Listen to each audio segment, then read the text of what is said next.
to All the Men I've Tolerated Before with Natalie Katona, and this is a show where my guest and I explore our experiences living in a man's world and how we've grown from it, dealt with it, tolerated it, all of the its.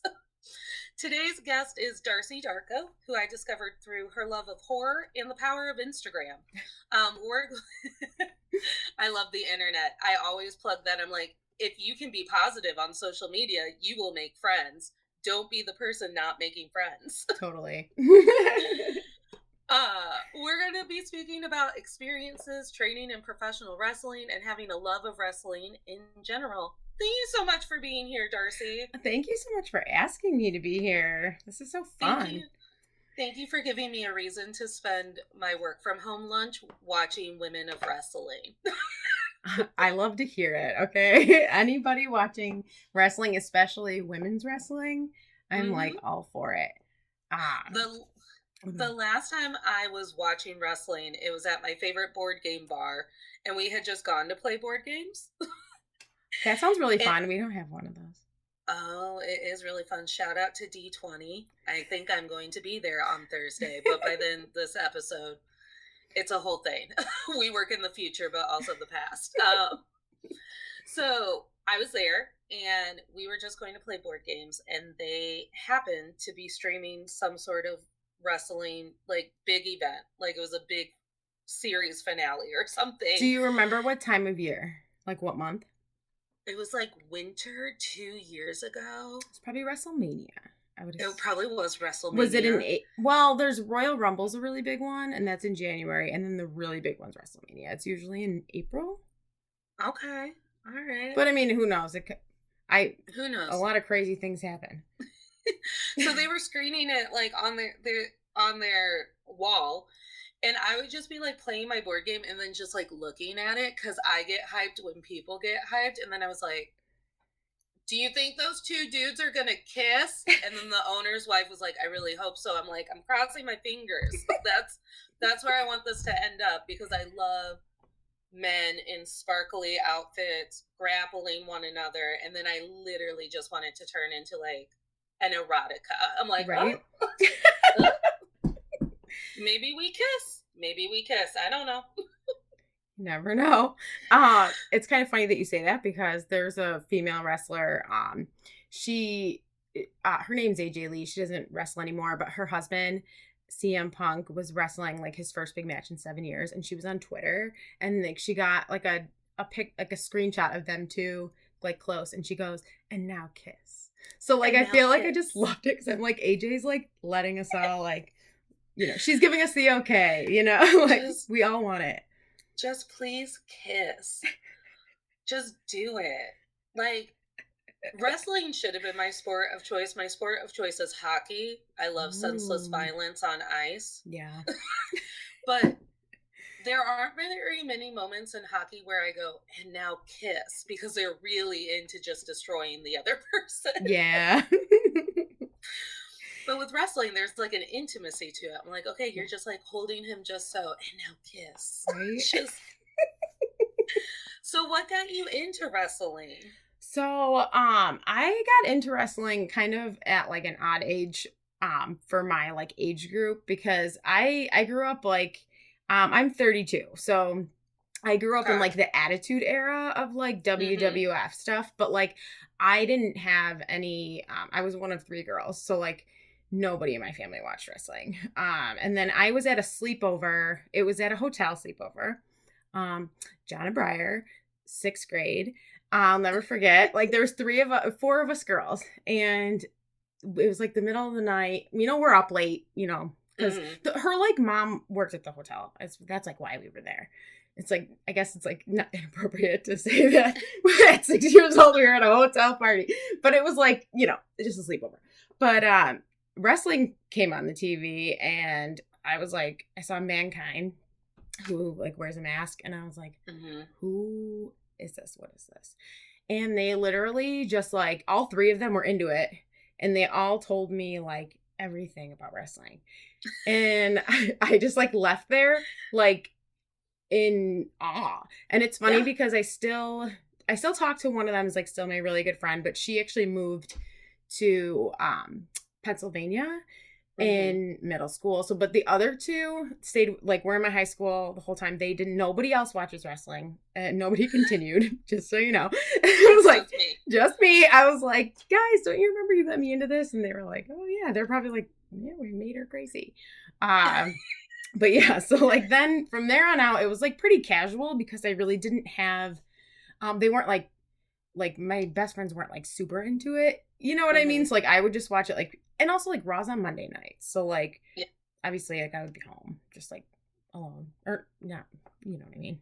Like, Well, what else are you doing on a Monday night as right. a child? We Yeah. don't have cars. Yeah, exactly. So like I would be alone watching it and like that's kind of through the years I like fell in love with it. I really went off the deep end like ninth grade is when like Mm-hmm. I really, it's funny because I realize now I can't believe I never put this together. My parents got divorced ninth grade. My dad moved out in January. And like by like June was my first wrestling show. And like I didn't realize, like, oh, I like think I put all of my energy into that to like not have, Yeah. you know what I mean? Not have to deal with the shit. So like I always say wrestling has saved my life several times because I That's just that's lovely. I When my parents got divorced, I put all of my energy into a new sex partner, and you probably got way more out of wrestling. well, I mean, hey, both are great experiences. I mean, he wasn't one of the worst. He wasn't one of the best. So, Yeah, I guess I shouldn't have just like assumed it was great. so I was watching Women of Wrestling today, and when you said father, I was watching these two women just like have a beef out. They were both like wrestling royalty. And one of them was a champion and one of them wasn't. And she was just like, well, your dad held my dad's Gucci bag. And I was like, oh my gosh, this runs deep. Was it WWE? I think so. It's whatever's on the CW for free. Like, I just literally Okay. Googled, like, Oh yeah, yeah. women in wrestling. I would And, assume Charlotte Flair. Sorry, continue. and so, like, I was thinking about it, and you can tell me I'm completely off base, but like wrestling reminds me a lot of the soap operas my grandma used to let me watch with her because people from the past just continue to pop up, and you're like, didn't you drown? Yeah. I heard you drowned. But here Yeah. you are. You're back. That happens. There's times where like people have like lost an eye and like then like 2 weeks they're like back with it. It's so bizarre. But it's like the fun of I think wrestling because it's like theater. It's like Mm-hmm. sports mixed with theater. And I think that's why I really liked it. Because I never really was into sports at all. Like I did gymnastics as a kid, but like I'm like I have like zero competitive. I have like no competitive bone in my body. So sports just weren't fun for me. But this Mm-hmm. is like this is different. You know, in my for me it was I was like this is like there's so much to it. Like it's just the cut, the outfits, their music, their everything. So my sister and I watch together The Masked Singer on Thursdays through Yes. Hulu. Okay. Yes, yes. It reminds me a lot of our love affair with The Masked Singer. It's like we realize that it's insane and Right. that it should have never been, and it definitely should not be this grand thing that it is now. But it's like there's pageantry, there's trivia, there's storytelling, there's a mystery. Right, right. There's Ken Jeong. And I'm like, I'm sold. I don't know. I have to tune in every week to see what like Kate Nick Cannon is going to do. Yes, dude, I love The Masked Singer. I haven't watched this last season, but I watched I think like the first up until this one. And me and my sister watch it. We never watch it together, but we always we'll watch them like separate but together. Like text each other. So I binged it all. I think like 4 seasons during the pandemic, and then my sister caught up with. She didn't catch up. She watched current seasons with me. I think the one with Hanson was the first one that she watched. Such a good season. I know. And like when I was binge watching it during the pandemic, she's like, "This is how I know you've hit rock bottom because you're dedicating hours to The Masked Singer. You know that you can Google who these people are. You won't." Right. but then she watched one episode. No, we watched The Masked Dancer first. Oh, yeah, and I she's watched like, that one. I'm all in. Right. Like, exactly. We're all in. So did you start training for wrestling in high school? Is that when you actually participated? No. So I was going to tell you, like, I'm definitely like a trainee. Like, I'm pretty new right now because my story is kind of strange. So, like, that's all I wanted to do in high school, and then I met my husband. Yeah. Well, we knew each other before that, but when we started dating, and I remember I told him, like, I don't really care what you're doing. I'm gonna be a wrestler. Like, you can come with me or not. I don't really care. And I don't know, life happens. You know what I mean? Yeah. And like, it's funny because I went to cosmetology school during high school because I only wanted, like, only to have a good job while I was in wrestling school. And like, I remember I said that on like my first day of cosmetology, but I got my friends stood up right away, you know, new friends. They were like, oh, I want to be friends with her. You know, you kind of connect that way, you know, but, where was I going with that? Okay. So then, fast forward to like I was like 24. So like 8 years ago. And, I met my friend who is training us now, and through another friend, and he was wrestling. And I was like, oh my gosh, you're a wrestler? Like, that's so cool, you know? And he was like, I have a ring in my backyard. And I was like, what do you mean? So like we did some training there. That was just one-on-one. Like that was, my friend came with me because like I was so nervous. Like I didn't even, like she just sat there. She didn't get in with me. But and I continued to I did one more like training session before a show. There's like a whole story with this. Yeah. You want me to just go in? Go for it. Okay. Yeah. So you're at this guy's house and he has a ring in his backyard. By the way, I wouldn't be able to sit by if I was your friend. I would immediately lose chill. It's like being invited to like a house party and there's a pig there instead of like a dog or a cat. And you're like, I need to be involved with this pig. I would have to be in the rain, like running around, like being like, is it like a trampoline? And they'd be like, no, it's not like a trampoline. I was like immediately like, can I just stand on the ropes once and like pretend like I'm like the champion? Just swan dive, you know? Yeah. Like, in slow motion because I myself am weak. just hang out. But so that training session went well, and then I was invited to like a real training session. Awesome. And it was before a show. That's kind of like, we don't really have a wrestling school around here. Actually, we have one that's opening up soon, which is actually my friend is opening it. So I'm excited to be able to get something like that, because without wrestling school, you really only have the shows. So like I had to wait. BCW, Buffalo Championship Wrestling at the time, they would train, or they would have shows once a month. And so that day is when we set up the ring, and you can train that day. But like you don't really have any other time. But so that day was something. So I went in like thinking like this is gonna change my life and I'm gonna be a wrestler and this is just like what I'm gonna do. And I actually had a client at the time. I worked at Supercuts, and my client was a wrestler, he told me. And he was like, I mentioned, I'm like, oh, I love wrestling. Like, I'm actually thinking about getting into it. And he was like, I'll never forget it. I was washing his hair at the time. And he said, it's not a place for women.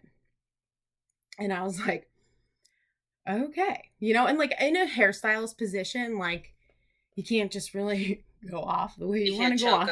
Right, exactly. So I was just kind of like, and I was like still like my like insecure self. Like I feel like I haven't like, I grew into myself like in the last like 2 to 3 years. I feel like I've become like a whole secure person for the most part, you know.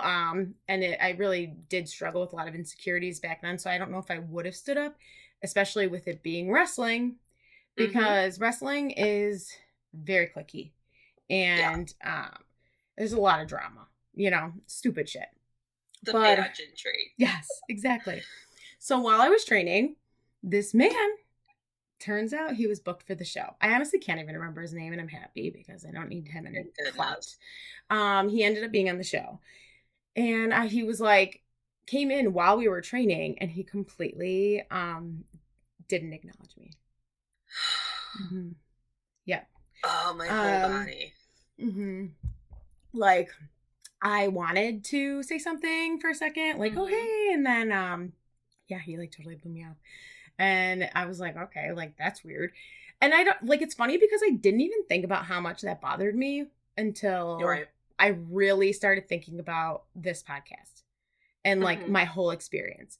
And like, I kind of remembered that situation because he never came back after that. So I never saw him again at Supercuts.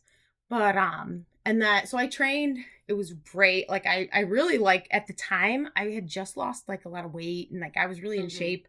So it was, like, kind of, like, natural for me at the time. Like, I really was picking up everything good. But then, after the show, everybody goes to the bar. So I had to go because, one, like, I just wanted to be cool, you know? Like, I just wanted everyone to like me. And so I went, and there was this wrestler there who I've seen wrestle since I was like 15 locally. He's not like a huge wrestler by any means, but wrestling fans in this area in Rochester know him.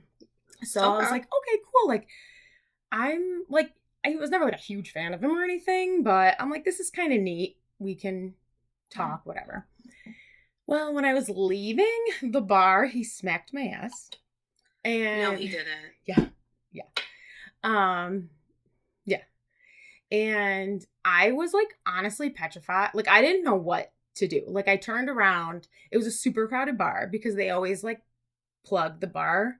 So like anybody that drinks that's at the show is going to go to, and like the wrestlers go. So like fans want to go see big time wrestlers at the bar, you know? So, he smacked my ass, and like, I turned around, all of my guys are around. No one did anything. And he looked at me and he was like, he turned around and stuck his butt out. And he was like, you have to smack my ass. And I didn't know what the fuck to do. Okay. Me now, I would never. Sir, we're not friends. I did it because I didn't know what to do. And I feel like I've been there. Yeah. I've been there. I was the girl in lunch lines who got her boobs groped by her guy friends. And then it was like cute. Right. It's like, no, this isn't how you hug me. No. Like, right, exactly. Like what gives you the right? Like, men are disgusting, honestly.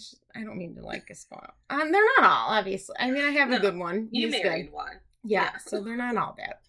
But the kicker to this is, I decided shortly after to stop. Because at the time, my husband and I were we weren't married yet. We had been dating like 7 years. The 7-year itch. Don't know if you heard about it. It's real. Oh, yeah. You know, and like, I was going through, like, I was kind of like doing my own thing. And me and him, like, we just had like a tiff, you know. And I was like, I just know that if I stay in this, I will probably be jeopardizing my relationship because of just like the way it was, you know? Yeah. So eventually I ended up telling like some of my friends who still wrestled, like, what happened and like why I didn't change or I didn't leave. Oh, actually, no, I did confront my one friend right away about the smacking of the ass and how like I really wasn't cool with it. And he goes, that was a test and you failed. Well, again, like, I have to study for tests. Like, you can't. Yeah. Like, what are you talking about? Like, you caught me off guard. And honestly, like, we're at a bar, you know, like, I don't think I know I was driving, so I didn't drink probably at all. But, like, still, like, I don't know. It's like not, what kind of test is this? What do you mean? And, like, are you guys smacking each other's ass? And, like, making it a thing? Like, I just don't, like, do you guys have to go through some type of feeling where you feel, like, degraded? I mean, I guess, yeah, in wrestling, it is kind of like, but you know what, it's still not violating. I didn't ask for it. Right. You know what I mean? Like, and very rarely does anyone. So do you feel like the way that you were treated as an other within the wrestling community, was that making you resent your relationship? Were you taking that home with you, projecting it onto your now husband? Um, I don't think so because I like left there and I don't know how long exactly like time wise. I'm trying to like piece it together. Um, but it couldn't have been that long before I had like the conversations with my husband about it. And like he knew why I didn't tell him about the ass smacking for a while just because I didn't know. Um I didn't know how he would react to it. You know what I mean? And like Mm-hmm. I didn't want him to be like, you can't do this, even though he would never. And like the thing that Right. sucks is like this is why I'm like really happy that you asked me about this because like I never get to like voice my side of it. And all the Mm-hmm. guys there think that Michael like wouldn't let me wrestle. And Um, like that's not the case at all. Like no. he was always so supportive and like he would have let me do whatever I wanted, but at the time I was not ready. Like I was not strong enough mentally and emotionally to like enter that world. It was Mm-hmm. also like that was right before the women's like revolution started in like WWE, which Mm-hmm. kind of like prompted a lot of changes in the wrestling world Yeah. just because women were getting a voice on a higher platform, you know. Yeah. Um but I'm sorry, I like lost my train of thought. You're okay. I Oh, had a similar thing happen to me, not when I was in my early 20s. By then, the damage was done. But it's that whole like, that's not a place for you. yeah. I remember telling an American history teacher who was very fond of me. I remember telling him one day, I was like, I think I want to be a history teacher. I think I want to do like world civilizations, like world cultures, whatever. And he looked at me and he just kind of sighed.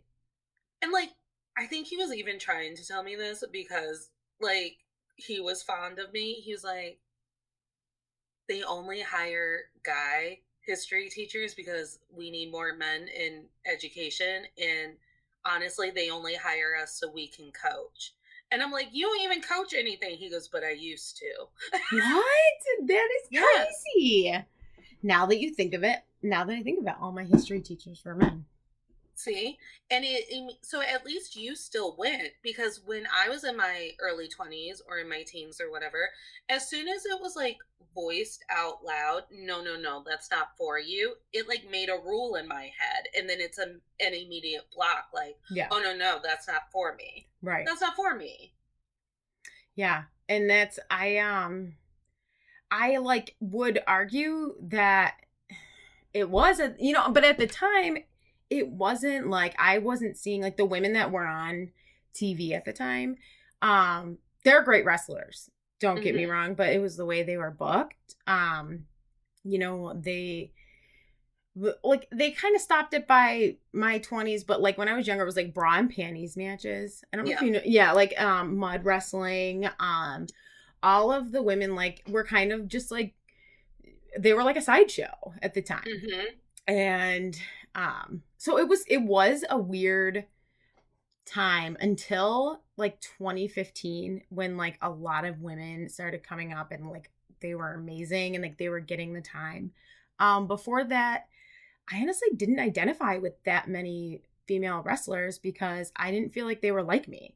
You know what I mean? Hmm. Like I honestly did at the time. I'm such a tomboy. I've always been one, but I'm also like still kind of girly. So I'm like in that Right. weird, you know. But yeah, I like I did there were girls that I liked. Like I liked Lita, I liked China, and like Trish Stratus was my favorite, but like I wasn't her. I mean, she was Hmm. like a blonde bombshell, amazing, like gorgeous. And I was like, I just don't, you know, I didn't know how I would fit in there. I always was Right. like dreaming that I would be one of the people to change it. You know what I mean? But never saw it. So Hmm. when I was living this, I really didn't see a light at the end of the tunnel. Like I was like, I don't know if I stay here, I just don't see it going the way I wanted to, the way I dreamt And I it. think this, like, I mean, speaking of the theater of wrestling, so I used to work in theater. Okay. And a lot of people who work in theater have a lot of underlying feelings about the genre of theater. And they get like really snooty about it. And I remember art is art, and you're supposed to be able to just kind of like comprehend it however you will and connect with it. And I was talking about the show Rent and what it meant to me as a teenager. I was like, it kind of just like made me feel like you can build your own community. You can overcome some of these things or whatever. And I was expressing, I can't even remember what I was expressing, but I was expressing like real feelings that I had like built my adulthood around when it came to the story of Rent. And my boss at the time completely told me I was wrong. He's like, that's not what the show's about at all. I was like, well, I didn't say that that's why Jonathan Larson wrote it. Right. I said Right. that's what I took from it. And he goes, that's completely wrong. It's about the AIDS crisis. I was like, well, I also know that there was history tied to Rent. Right. And so, however, we were having an artistic conversation. Yeah. And now I feel like I'm invalidated because I refuse to be on your wavelength. Right. And that is ridiculous. Like, how annoying. How can you tell me how I perceive something? Right. It's not like you were saying, like, this is the main thing. Like, this is all the underlying, you know what I mean? Like, it's not like you were trying to, like, decode the movie. Mm-hmm. You know what I mean? Like, you were giving what you got out of it. Right. I was literally like, well, when I think of Rent, we were, like, having it at our theater, and I was, like, working a camp for it. I was like, it's really great to hear how the kids talk about Rent and what they're taking away from it, especially now that it's like 2020 and, gender, sexuality, whatever, it's all on a spectrum. Kids are starting to talk about it more.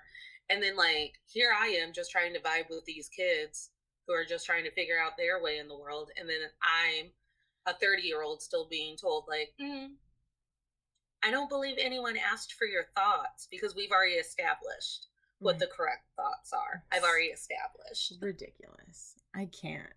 I just don't see, like, it's just so arrogant. Like, it's such an arrogant, like, mentality that I just can't comprehend. And I understand where the wrestling community could be a very arrogant. I mean, look at the productions of it all. You have to almost be, like, you have to have an ego to wrestle because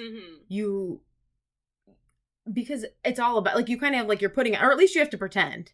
You have to know how to pretend to put on a show. I remember where I was going with it now. So we were talking about go for it. Egos.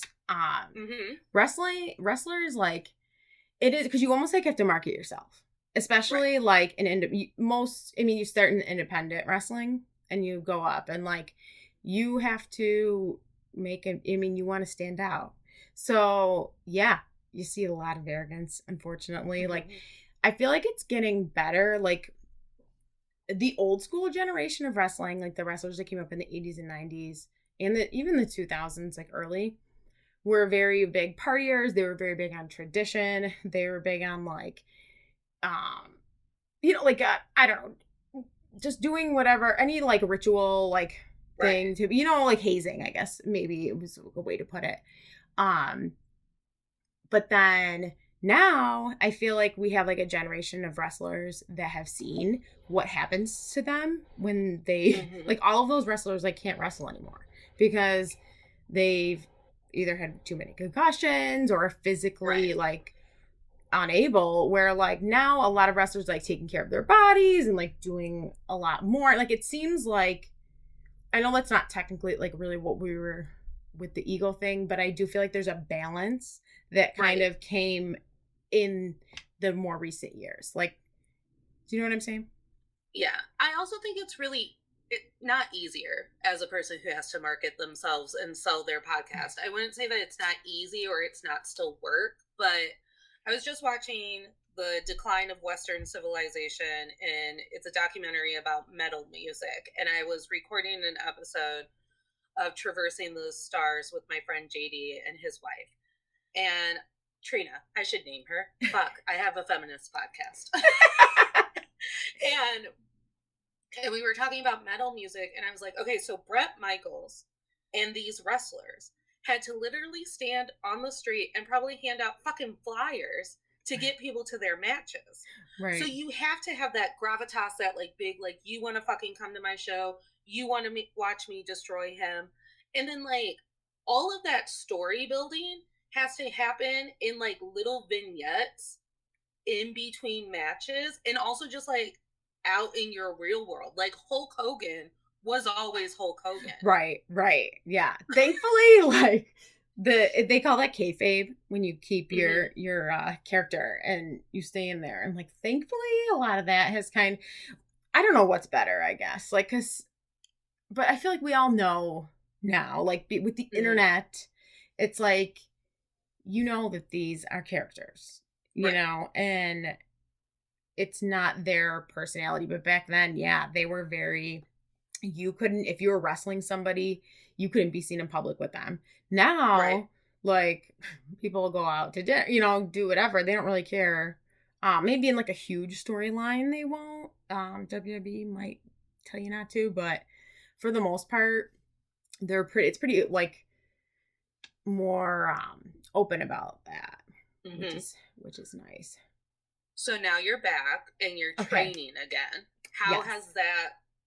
Is it better? Is the environment better? Are we feeling it more? Yeah. So what happened was I like fell back in love with wrestling, like hardcore within the last year or so. And that's mostly because WWE, in my opinion, had gotten stale. And I was kind of like, I would go through like phases where I wouldn't like the way they booked people, or like my favorite wrestlers wouldn't be on the show. So I'm just kind of like, I'm fucking done with this. And I started looking into like other companies, and there's like AEW now is like the second biggest one. They're on like TBS and TNT. And they kind of like, it's a lot of like older WWE guys that left and like kind of started this. And it's really fun. But I kind of fell in love with that. And then GCW's other company recently. And that kind of like totally sparked like my obsession. And excuse me, so my husband and I, like, so he got into wrestling like 10 years ago, and he wasn't when he was younger, but when we first started dating, he like wasn't into it, you know, like wasn't cool in high school, especially when I was in high school, like the 2000s, like after WWE, like it changed to WWE. I feel like everybody like, no, it was not cool. I just remember everyone making that stank face and being like, you know, it's fake. Well, so is Grey's Anatomy. Right. And they didn't really crash that plane on that island on Lost. Right. Exactly. Dude, people would just say that to me all the time. Like, I don't know. I must have like made, I do give off like masculine energy. I will say that. Like, I know that's like part of me. Some people, like, when I say that, they don't like to, like, acknowledge it because I think they think, like, it's a bad thing or something. But, like, I embrace that part of me. I like that, you know? But I feel like it really did open up, like, all of my high school bullies were boys. You know? Like, they were all, like, I didn't have any girls that were fucking with me. But the guys, I feel like they're, like, insecure. You know? And, like, ugh, stupid. But anyway. Let me fast forward. So we get into wrestling, and Michael kept begging me. He's like, I want to start wrestling. Because he lost like a bunch of weight recently, and like he was feeling really good. And he's like, I want to get in shape and do this. And I was like, you have a bad back. Like, no. Like, it's not happening. Calm down. Right. And ultimately, he ended up deciding to like make a big life choice and quit drinking. Yeah. And he was like, you know, if I quit drinking, do you think you'd be cool with me training? And I'm like, hell yeah, I'm cool with that. But I was still like, I don't know. Like, I don't know if he's going to go through with it. So I went with him to his first training session, and I was like, I'm going with you. I purposely like wore a wire bra, jeans, like everything. Like, I did not want to get into the ring that day. Like, I had You're zero. Like, I'm not doing it. Yeah, I was like, you can do this. Like, I'm not ready. And I knew all the guys would be like, you want to get back in? And as soon as I got there, like, you getting in the ring? And I'm like, no, I'm not ready. I was like really struggling with depression at the time. And I just felt like I wasn't in any type of headspace for that. And but I watched Michael train for a while, and then like he kept doing this one thing wrong. And I was like, let me show you how to do it. So I finally did. I was like, okay, can I get in? And I was like totally like struggling, like, because I mean, I'm a bigger girl than I was back then too, you know? So like, I kind of went in thinking, I knew I was out of shape. I hadn't Right. been to the gym in forever. Like, I didn't think I was going to be immaculate, but I was like, oh my God, that was really rough. Like, I was like, I don't know if I should go back, but I left there, and like the whole way home, I was just thinking, because it was in like close to Syracuse, so it was like 2.5 hours away. So the whole drive home, I was like, I don't know, like, is this what I want to do? Like, we could do it together, which is really fun. Like, that's never how I pictured it. And like right now, like I'm like going for my master's degree in social work right now. So like, All right. yeah, and I'm like, why would I don't know, like it just it felt like a weird time at 1st. And then the more I thought about it, I was like, why not now? I like feel the best I've ever felt as far as like like my being like confident and secure in myself and like who I am, you know? Sorry, you can go. What are you gonna say? I was gonna say, I think the pandemic really well. The more I talk to people, the more people are like, if it's not going to be now, when is it going to be? Yeah. And it's like, exactly, because we had to have a lost year, which almost turned into 2 years. And we should be having a lost 3rd year, but we're all just going bananas. Yeah. And so it's like, if we're going to go bananas, I'm going to go hard, and I'm going to restart my wrestling career, because at some point, I am a big advocate that we have to start living for our happiness and not our expectations. Totally. And that's generational trauma for you. So it's like, I do this and I work on it during my work from home days, because my day job, like my boss recently was just like, if you're saying no to things at work, that means you're saying no to your dreams. And I was like, are you confused? No. Do you think this is my dream? Oh my gosh, I can't. I was like, emails? I was like, no one ever had this dream. No one. Like, I just don't get when, like, bosses have that mentality. Like, you really think that's going to be, like, that's going to get us all on board with what you're doing here? Microsoft Teams is my dream. I don't remember that. Yeah. I don't remember that. Right? I don't remember anyone in kindergarten. Number one, when they asked me what my dream was, I said cheerleader. And then I believe someone, probably a family member, told me that I was too fat to be a cheerleader. Oh, no. I know. How old were you? Kindergarten. You're like 5 or 6. And it was, so I was born in 88, so it was the 90s, so I probably was too fat to be a cheerleader by 90s standards. I mean, back then, yeah, they were very, but still, come on, you were 5. I was 5. Like, everyone always shot down my dreams. Everyone. Damn. So I think it's promising that the guys wanted you back in the ring. I think men have dementia on how they've treated us, so they're always... They just assume that we're really excited to see them, and you're like, you're literally the guy who tried to like cut my ponytail to see if I would cry. Why would I be happy to see you? Right?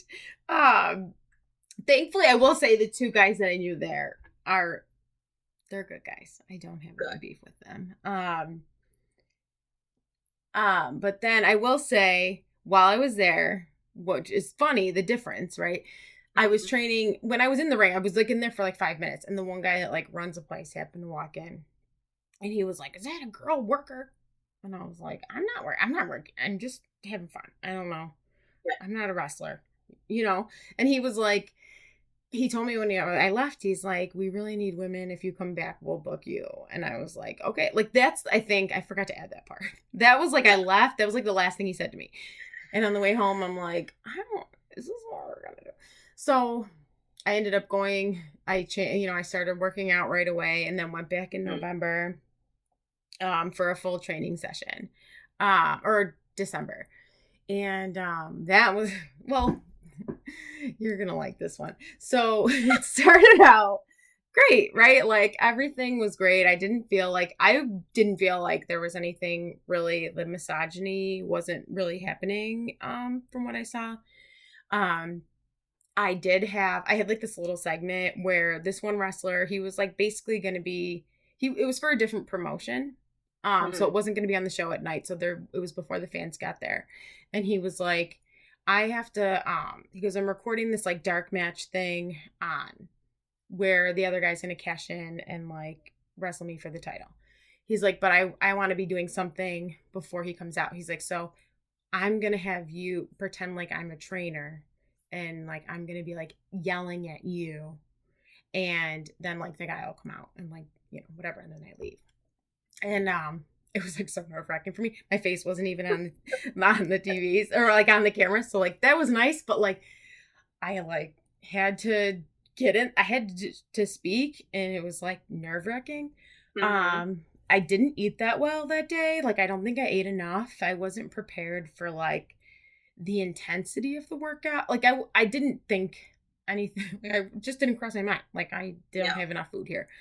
So when that was done, I was like really like drained, whatever, kind of weak. And I was talking to some of the guys about the segment, and the one guy said that he thought that the other guy only wanted to do that segment with me because he was interested in me and like wanted to see how serious my husband and I are.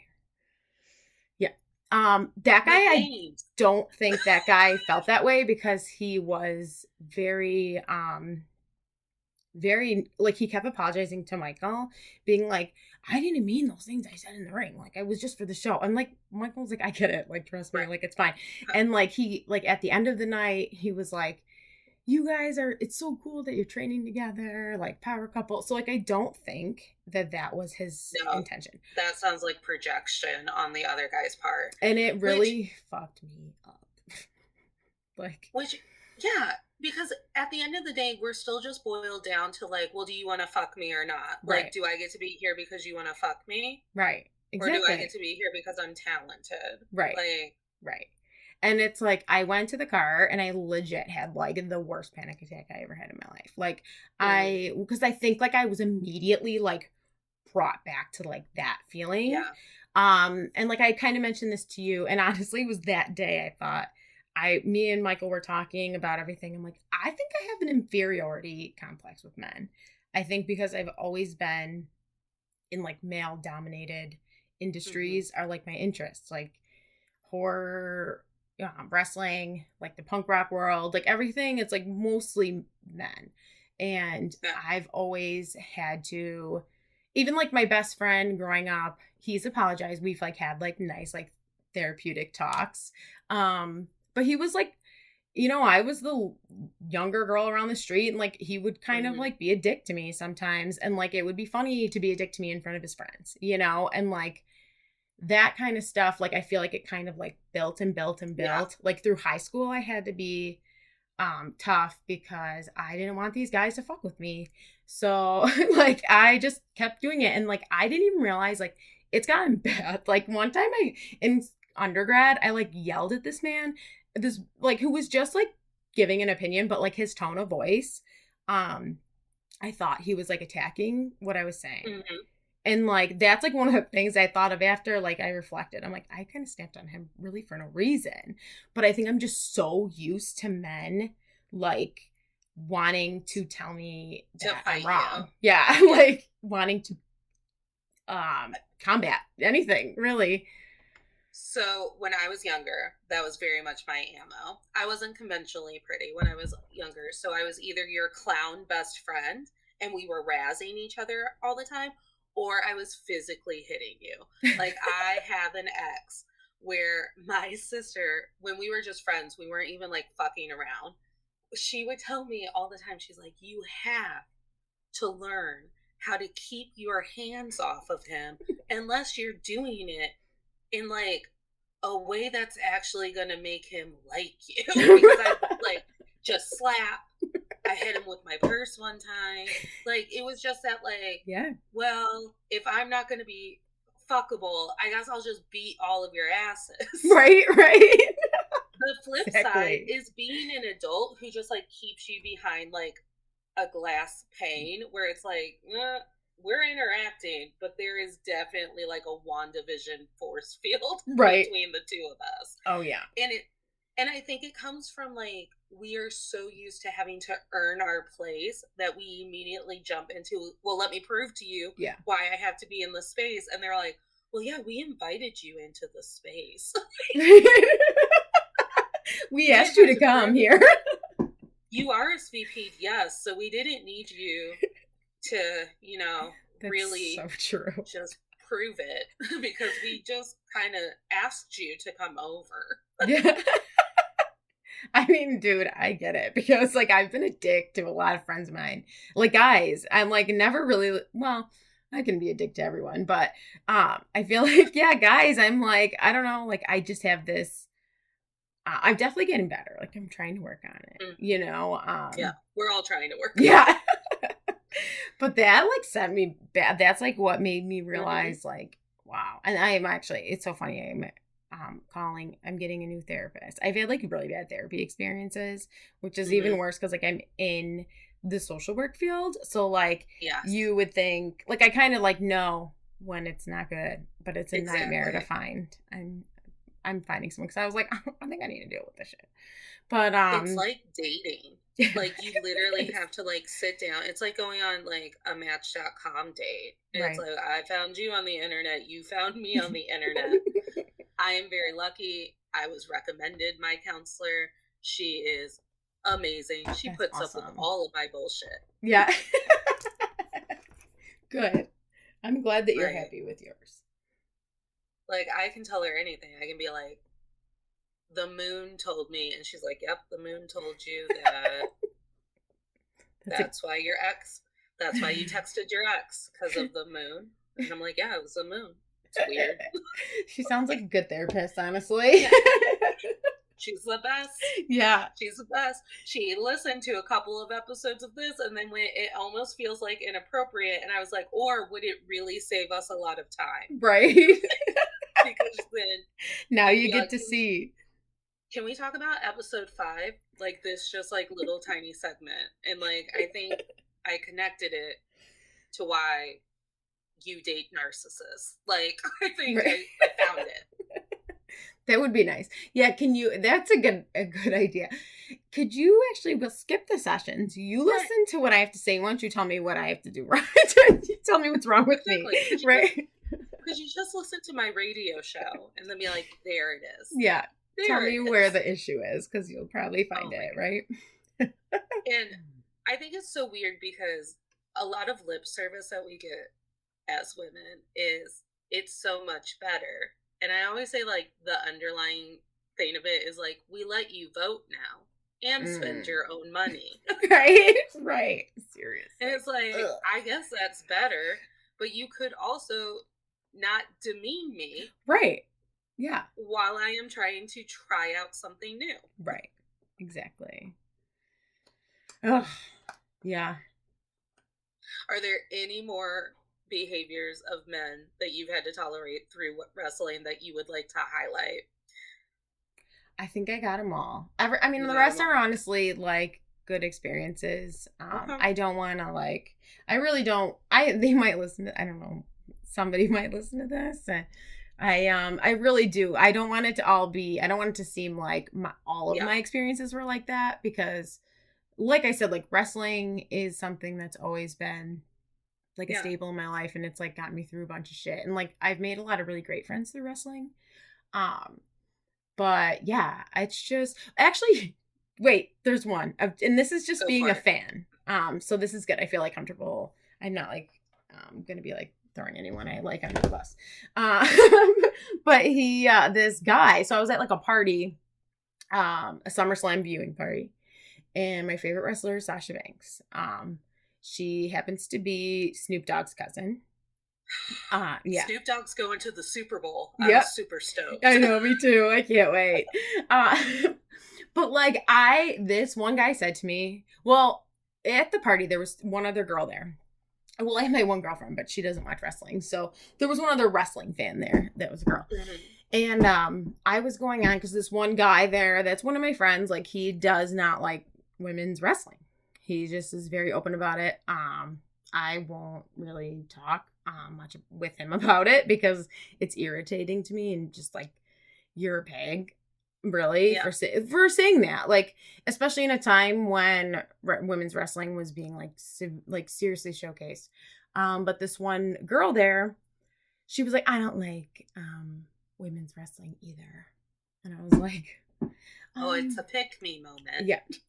So I was like, excuse me. I was like, how are you like a woman watching wrestling and can openly say you don't like women's wrestling? And she's like, well, I don't like Sasha Banks. And I was like, cool. Then her boyfriend goes, what do you only like Sasha Banks because he's Snoop Dogg's cousin? I literally wanted to punch him. I know it's like, it's just like, shut up. Because again, her worth was pared down to a man that she's connected with. And we don't all know our cousins. Mm-hmm. Who knows if her and Snoop even hang out? Right. I hope they do. They do. But again, like her worth as a female wrestler who's also trying to make her way in the world isn't like, well, she's just Snoop Dogg's cousin. No, she has a career. Right. She has goals. Yeah. She's doing shit. And she's busted her ass to get there. And she busted her ass to get there. And I'm trying to equivalent. Like, one time I was at a bookstore, and it's my favorite bookstore around here. And John Legend is a Daytonian. He grew up around here. Okay. And it's a big fucking deal whenever he's in town. And I love John Legend. But it's a big fucking deal. This Chad Michael Murray here. Oh, yeah. Mm-hmm. All right. Sorry, keep going. So Chrissy Teigen came out with a cookbook, like her Hot Mess cookbook, and I saw it in my favorite used bookstore, and they had put a little placard in front of it, and it said, "Wife of John Legend's cookbook." Why? And I was like, Chrissy Teigen is famous too. Chrissy Teigen is like borderline more famous at some points. You know what I mean? Like, her social media. Chrissy Teigen is living all of our dreams, and she gets to hang out with LL Cool J every day. Exactly. Wow. Chrissy Teigen has her own shit going on. That's so. And I was just like, I'm not going to say anything because I know that John Legend is a hero in my community, and that is the line that they're trying to be like, our hero, John Legend's wife, wrote a book. Yeah. But I still doesn't feel good. So mad when things like that happen. Yeah. So mad. Yeah. It's just like, I don't know. And just to like, and this guy, and it's funny because like I had just met him, that person. Mm-hmm. All the other guys at the party knew, like, I feel like they all know I'm like a little psycho, you know, like I'm a little crazy. They're like, look at you. Yeah. They're like, okay, like, please don't fight him, Darcie. And I literally was, I went on a little bit, but I let it go. But now when I see them, which I have, I just pretend like they're not there. There you go. Do you have any advice on women who are experiencing pushback from the community that they're trying to do something that they love and the community just like won't let them have peace in it? I guess my advice would be like, fuck them. And like try and like have that mentality because like you can create your own destiny. Like you can I mean, I know sometimes I guess like it's not that easy. I mean, it's not easy, you know, going into like a field like that. But I think if you're motivated and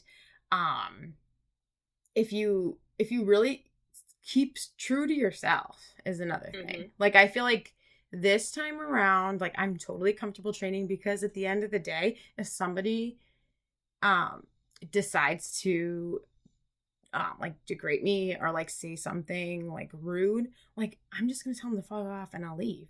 Like, I just don't like, well, I probably won't leave, but you know, like I'm not going to let it dictate me anymore. But thankfully the world of wrestling has changed. I would say it is different now compared to before. Like now they like want women on shows. The promotion I wrestled around here, they never had a woman. I've never seen them have a woman there. And this one, like, they want that. You know, they're trying to get more women. And a lot of indie promotions are, you see now, like, because it's weird, like we're in high demand. I say we, but I'm not like ready yet. But you know, women in wrestling are in high demand, but also like held at a lower standard. Exactly. You know, well, so. And isn't that the byline for every woman's story? Like, you wanted to get me here, yeah, and then you'll pay me a fourth less. You'll bitch at me the entire time. You won't give me child leave, and I just don't understand why you fought so hard to get me here. Right, exactly. It's like bizarre. It's just like sometimes I seriously think we live in like bizarro land. Oh, like I know that we live in bizarro. Yeah, yeah, you're right. We do. I know that we do. We have 2 traditions on To All the Men I've Tolerated Before. We do a big takeaway, like what's the biggest lesson that you've learned through your experiences in the community of wrestling, and then we manifest and we hope for a better future for the community of wrestling and the men that inhabit it, but also just us. We would like to have it easier too. Okay, so was my biggest takeaway? Yep. Okay, so I think my biggest takeaway at this point is just that there is like I'm not going to give up so easy because of what someone said to me or did to me. You know, I do feel like this is something I'm going to feel stupid if I don't like succeed, but like I do feel like this is something like I was destined to do. Whether I have one match, and that's fine. Like we've talked about, like we could have one match and like be like, cool, we wrestled the match and that's it, you know, and like, or we could try and like make it work and travel and stuff. And like, I'm doing what I think is like, I'm going to do that on my terms, you know? And I think that's the big difference from before is I always used to think wrestling to me meant like giving up everything because I'm going to give everything to wrestling. And like now I'm not doing that. I would never, you know what I mean? Like, it's just not, I enjoy it a lot. I spend a lot of time in it, but like I wouldn't give up my life, right? You know. Okay, so then the next one, you want me to do the next one now, or do you want to do your takeaway? I'll do my takeaway. Okay. And then I think my biggest takeaway is, I don't want to use the word blessed. Let me think about it. I am so ready for a world where the Luisas from Encanto are celebrated, and it's the big women who are strong and who wear their strength and they own their strength and they know exactly who they are at the forefront of our media and our society. Because I was watching that documentary or show that you sent me today, and there are all of these little girls who are like, well, if she can do it, so can I. Yeah. And if I had had one female history teacher, maybe I would have gone, well, if she can do it, so can I. Fuck that other guy. And I would have had more of the fuck you attitude. Right. And I think, honestly, the fuck you attitude is the next step for all of us who don't want to be held to these patriarchal standards. We've tried it the nice way. We've tried it the marching way. We've tried it the loud way. And now it's, I'm going to do everything in the name of fuck you because you told me that I couldn't. Right. Good. You know, I think that's like the way to be. I don't know. Like, I'm so like, I think it's part of COVID too. But like, I lost my dad like 6 months before like COVID hit. And like, I always say like that like completely changed me. And I feel like that whole transition. So I feel like from like 2019 to now, I'm like a totally different person and I won't stand for anything anymore. I used to cry. Well, I still cry, but I would cry easier, you know? I'm sorry about your loss. Thank you. Trusting us with that. That's a big one. It's a big one. Oh, thank you. It's okay. I'm like, I feel like it's partly because I can't chalk my whole changing just to COVID because I feel like those few months before like prepared me for that. You know what I mean? Mm-hmm.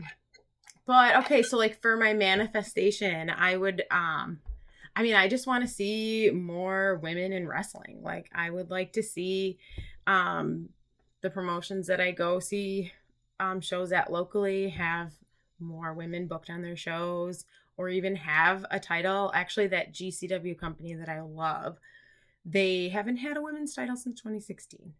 And the girl that had it is still wrestling. So I don't know what's going on there. It makes me nervous that there's misogyny behind the scenes, because I've been asking that. I'm on like the Patreon, and I always do the Q&A, and I'm like harassing the owner basically to get the women's belt back, because it's bullshit. And it's just like, bullshit. I don't understand. Like, they have one woman, she's so fucking good. Her name's Allie Catch. She like beats up like, she fights the guys, like, because you kind of have to on the indies. Like, if there's not any women, you'll just have a match with the guys. And I'm just like, I told her when I saw her, we went to their show for New Year's, and I said, girl, I am harassing Brett Lauderdale, the guy who owns GCW. I'm like, we need that title back, and you need to be it. She's like, thank you. And she said she's been trying, and it, even having that conversation with her made me like, wow, I'm like a little turned off by the management behind my favorite promotion right now. But hopefully we'll see a change, is what I can say. Yeah.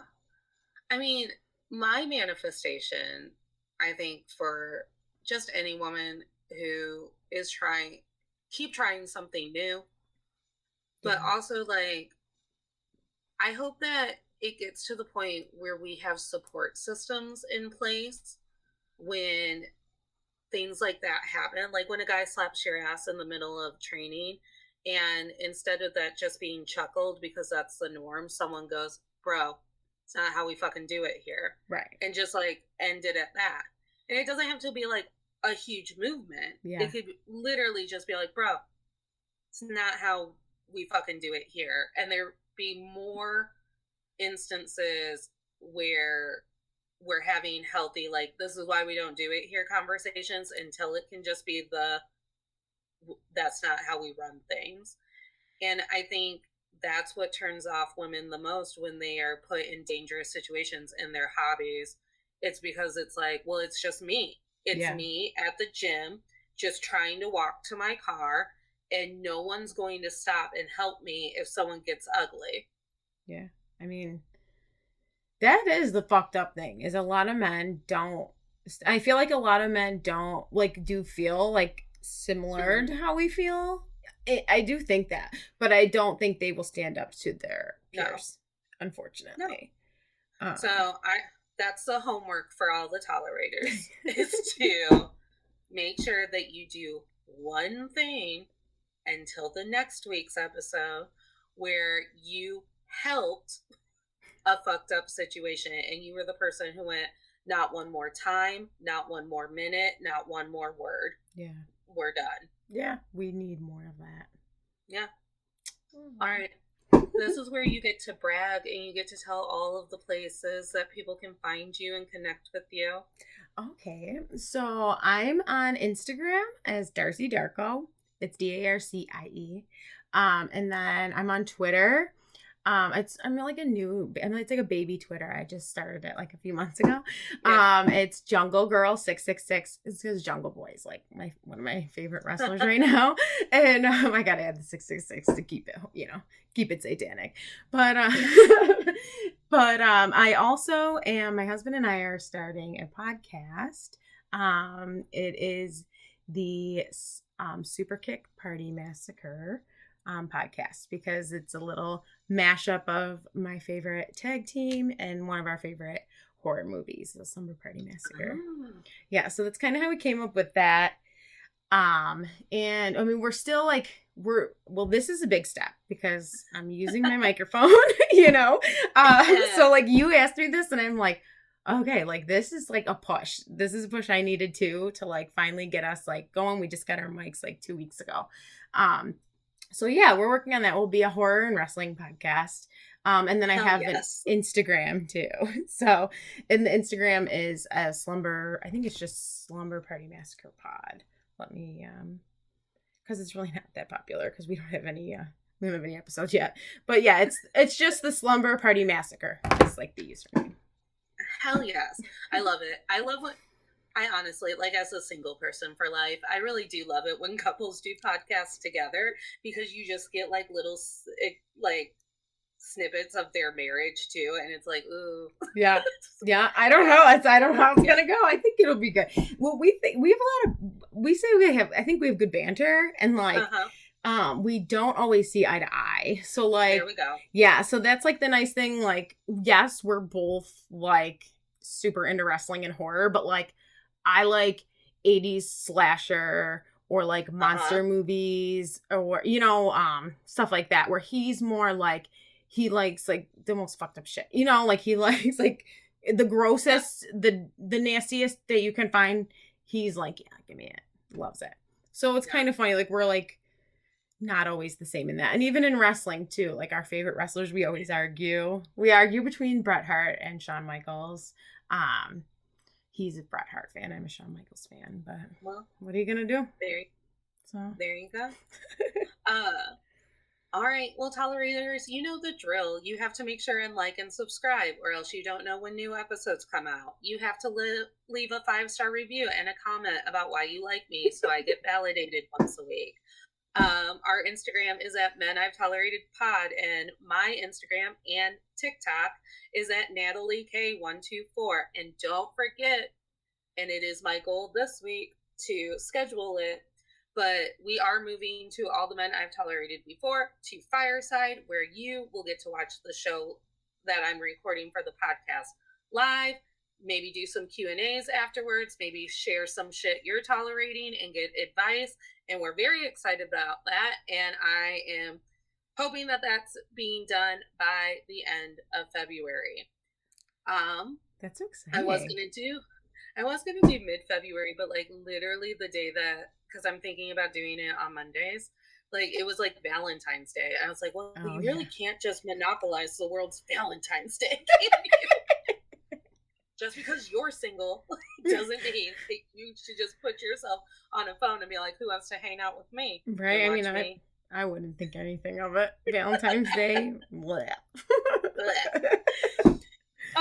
And then our Gmail is at menI'veToleratedBefore@gmail.com, in case you want to share a story with me that I can then share with the listeners. And remember, tolerators, you don't have to tolerate I always mess up my own tagline. Remember, tolerators, you don't have to smile through anything you're tolerating, including getting your ass smacked while you're just trying to have a hobby. Thank you. Smiles are for joy. I'm hoping to have merch soon, and I want it to just say #smiles are for joy. There you go. We love you, Team Tolerator, and thank you so much, Darcie, for being here. This was so much fun. Thank you for having me. It was really I'm so fun. glad to pop your microphone cherry. Yeah, I know. How exciting.